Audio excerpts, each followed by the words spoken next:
자기계발서도 아닌데 나의 등을 팍팍 밀어주는, 나를 개발하게 해주는 책들, 오늘 여러분들께 모아서 좀 소개해드리려고 합니다.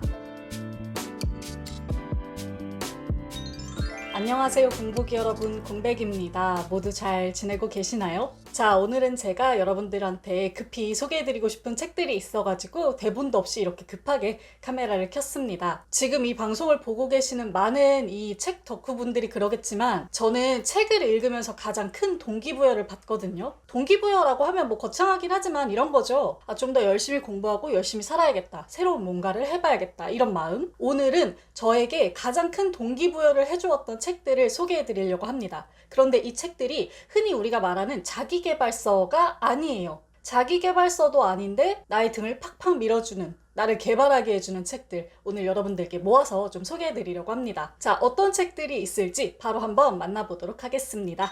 네, 첫 번째 책입니다. 제가 이 책을 읽다가 오늘 이 영상을 만들게 됐어요. 바로 곽아람 작가님의 책 공부의 위로입니다. 얼마 전 하울 영상에서 간단히 소개해드린 적이 있었죠. 이 책은 이런 내용입니다. 곽아람 작가님이 이제 대학교 시절에 들었던 교양 수업들 있죠. 그걸 1학년 때부터 4학년 때까지 연대별로 쭉 나열을 해놓고 이 수업에서 내가 어떤 것들을 공부하고 어떤 것들을 얻었는가, 시간이 지나고 나서 생각해보니까 이것들이 나한테 어떤 것들을 남겼는가, 이런 걸 말해주는 책이거든요. 이 책의 느낌을 단번에 전해드리기 좋은 문장이 있어서 잠깐 읽어드릴게요. 교양이란 원래 경작을 뜻하는 것이니 수년 전 뿌린 씨앗의 결실을 이제야 거두게 된 것은 당연한 일일지도 모른다. 인문 교양의 힘이란 남과 같은 것을 보면서도 뻔하지 않은 또 다른 세계를 품을 수 있도록 하는 데 있는 것 아닐까? 저는 이 한 문장에 이 책의 컨셉이 모두 담겨 있다고 생각합니다. 어떤 지식을 배운다는 것은 되게 즐거운 일이구나. 우리가 흔히 살아가는데 그렇게 필수적이라고 생각하지 않는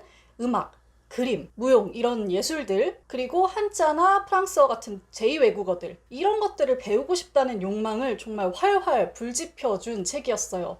이런 것들을 내가 조금씩 삶에서 가질 수 있다면 내 삶이 얼마나 풍요로워질 것인가. 그렇다면 내가 지금부터라도 교양 수업을 듣기는 어렵겠지만 내 삶에서 하나하나 이런 것들을 좀 연습하고 공부하면서 갖춰 나가야겠다, 열심히 공부하면서 살아야겠다, 이런 생각이 들게 하는 책이었어요. 그래서 이 책 자체가 저한테는 어떤 자기계발서보다 훨씬 더 동기부여가 되는 책이었고요. 그래서 오늘 이 영상도 찍게 됐습니다. 이 책과 같은 결로 소개해드리고 싶은 책이 있는데요. 바로 이 책입니다. 정혜선 작가님의 나의 덴마크 선생님.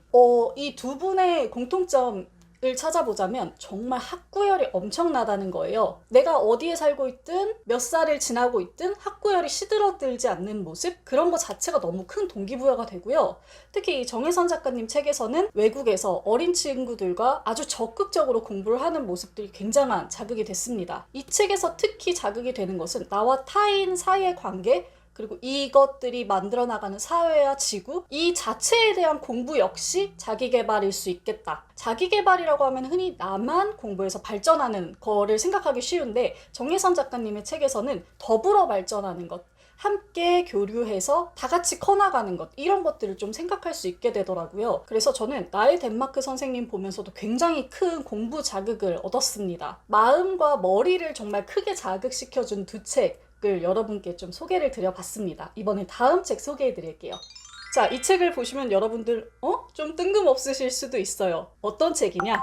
바로 이 책입니다. 제가 참 좋아하는 책인데 김하나 황선우 작가님의 여자 둘이 살고 있습니다 예요. 아니, 이거 여자 둘이 사는 에세이가 무슨 자기계발에 동기부여에 도움이 되냐, 이렇게 생각하실 수도 있는데 저는 이 책을 보고 정말 많은 것들을 실행에 옮겼습니다. 실제로요. 이게 이제 황선우 작가님, 김하나 작가님 두 분이 살면서 일어나는 어떤 에피소드들을 담은 에세이인데 이 두 분의 생활 자체가 굉장히 많은 자극을 줘요. 예컨대 이런 것들입니다. 두 분이 이렇게 저녁 시간을 따로 내서 탁자에 딱 마주 앉아서 한자 공부를 한다든지, 같이 악기를 공부한다든지, 서로에게 자전거를 선물하고 자전거를 타는 법을 배우고, 또 수영장에 가서 같이 수영하는 법을 배우고 달리기도 하고, 이런 너무 이 지덕체 밸런스가 잘 맞는 생활을 하고 계시는데 저는 그 모습이 너무너무 좋아 보였고, 더불어서 나도 이렇게 한번 살아봤으면 좋겠다, 나도 이런 것들을 한번 해보면 어떨까라는 생각이 들었어요. 사실 이게 동기부여, 자기 개발의 핵심 마음이잖아요. 김하나 작가님이랑 황선우 작가님은 각자의 직업에서 정말 최고라고 할 수 있을 정도의 멋진 성과를 냈던 분들이에요. 지금은 작가 프리랜서로서 굉장히 활발한 활동을 하고 계시고요. 이분들이 하는 게 공부만이냐? 그렇지도 않아요. 공부도 하면서 신체도 건강하게 가꾸고 여성들의 사회 커뮤니케이션에도 굉장히 많은 좋은 영향들을 주고 있고, 보통 자기 개발이라고 하면 이제 공부, 나를 발전시킬 수 있는 운동, 이런 것들을 생각하는데, 이 책에서는 거기서 플러스 알파 더 다른 것들도 얻을 수 있어요. 예를 들면 타인과 소통하는 방법, 싸웠다 화해하는 방법, 서로에게 좋은 영향을 주는 방법, 재밌는 일들에 도전해보는 방법, 정말 잘 놀고 잘 마시고 잘 먹는 방법까지 너무나 잘 전해주고 있는 책이어서 저를 정말 많이 등 떠밀었던 책 중에 하나입니다. 이 책의 자매품으로 소개해드리고 싶은 책이 있어요. 첫 번째는 황선우 작가님의 사랑한다고 말할 용기, 두 번째 책은 김하나 작가님의 힘 빼기의 기술. 이 책의 작가님들이 이렇게 한 권 한 권 책을 내신 건데, 여기에도 멋진 여성으로 살아가는 법이 정말 많이 담겨 있습니다. 끊임없이 무언가를 배우고 새로 도전하고 자기의 활동 반경을 넓혀나가고, 이런 것들이요. 하나 좀 세밀한 예를 들자면, 제가 황선우 작가님과 김하나 작가님이 하시는 얘기를 듣고 올해야말로 운전면허를 따야겠다라는 생각을 했어요. 저는 그냥 지하철도 있고 버스도 있고 잘 타고 다니니까 운전 못해도 상관없겠지 하고 살아왔던 사람인데, 운전을 함으로써 내가 얼마나 내 삶의 반경을 넓힐 수 있는지, 조수석이 아니라 운전석에 앉음으로써 내가 어떤 것들을 또 얻어갈 수 있는지, 이런 것들을 두 분이 막 말씀을 해주시는데 갑자기 그 엄청난 열망이 끌어오르더라고요. 그래서 올해는 꼭 운전면허를 따기로 했습니다. 이 책들, 이 작가님들은 그런 식으로 어떤 삶에 있어서 제 등을 밀어주는 작가분들인 것 같아요. 그래서 이렇게 모아서 함께 소개를 해드렸습니다. 자기 개발의 성별 구분이 있는 것은 아니지만, 아무래도 제가 여성이다 보니까 이렇게 멋진 활동을 하는 여성분들을 보면 좀 자극을 받는 것 같아요. 자, 그럼 다음 책도 소개해 드릴게요.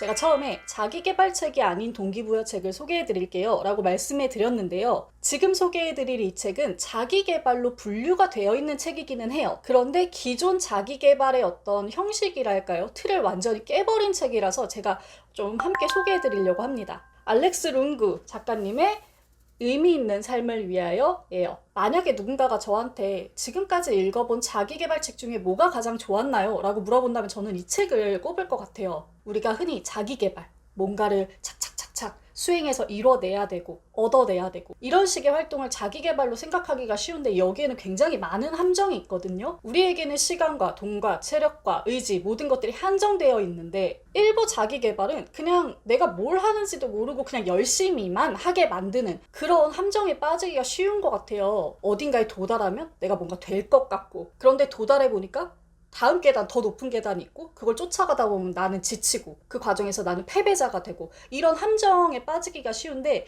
이 책은 그런 자기 개발의 함정을 아주 명확하게 잡아주는 책이었어요. 그게 정말 뭐라 그러죠? 폐부를 찌르는 그런 아주 인사이트가 많아서 제가 인상적으로 읽은 책입니다. 보통 우리가 그러잖아요. 자기 개발한다고 뭔가 목표를 막 설정해놓고, 시간표도 막 짜놓고, 학원도 막 끊어놓고, 근데 의지력이 약해서 그걸 못해. 그러면 나는 진짜 왜 이렇게밖에 끈기가 없을까? 나는 왜 이렇게 의지력이 약하지? 난 너무 게으름뱅이인 것 같아. 이러면서 자기 비난을 하기가 쉬운데, 이 책에서는 그것이 의지력의 문제가 아니다. 의지력의 문제가 아니라 본인이 자기 자신을 너무 잘 모르기 때문에 처음부터 잘못된 비전과 잘못된 과정을 수립하고 있다는 거죠. 저는 그런 말들이 굉장히 큰 도움이 됐어요. 이 책 뒤에 이렇게 쓰여져 있거든요. 언제까지 무딘톱으로 나무를 할 것인가? 이 은유가 이 책을 아주 잘 표현해주고 있다고 생각합니다. 그래서 이 책은 자기계발서를 쭉 읽어왔는데 계속 내 삶은 그대로인 분들, 자기계발에서 말하는 그 메시지가 공허하게 느껴지시는 분들, 이런 분들께 좀 추천을 드려요. 자기계발책이지만 기존의 자기계발을 깨뜨리는 책, 그렇게 생각해 주시면 좋을 것 같습니다. 자, 여기까지 이렇게 급하게 제가 여러 권의 책을 좀 소개를 해드렸어요. 많은 분들이 동기부여를 위해서 자기계발책을 읽으시고 또 동기부여 영상들도 많이 보시더라고요. 조회수도 되게 높아요. 몇백만 막 이렇게 나오는데 저는 개인적으로 멋진 한 문장이 저를 바꾼 적은 없어요. 저는 한 사람의 삶을 들여다보고 긴 이야기를 함께 들어보고 했을 때 뭔가 천천히 동화되면서 동기부여를 받는 타입이거든요. 그래서 이런 책들이 참 많이 도움이 됐고 혹시 저 같은 분들이 있을까 싶어서 오늘 이렇게 책을 소개해드려봤습니다. 이제 2022년도 하반기잖아요. 언제 이렇게 시간이 지나갔나 싶죠. 올 초에 했었던 다짐들, 어떤 나를 발전시켜 보겠다는 그런 마음가짐들을 이 책들과 함께 한번 다잡아 보시면 어떨까 하는 생각이 듭니다. 주변에 멋진 사람들을 많이 보고 나 자신도 함께 멋진 사람이 되었으면 좋겠다. 이런 긍정적인 어떤 선망의 사이클을 한번 돌려보면 어떨까 합니다. 자, 그럼 저는 이쯤에서 물러가도록 하겠습니다. 우리 공복이 여러분 모두 멋지게 책 읽는 시간 되세요. 공백의 책단장이었습니다. 안녕.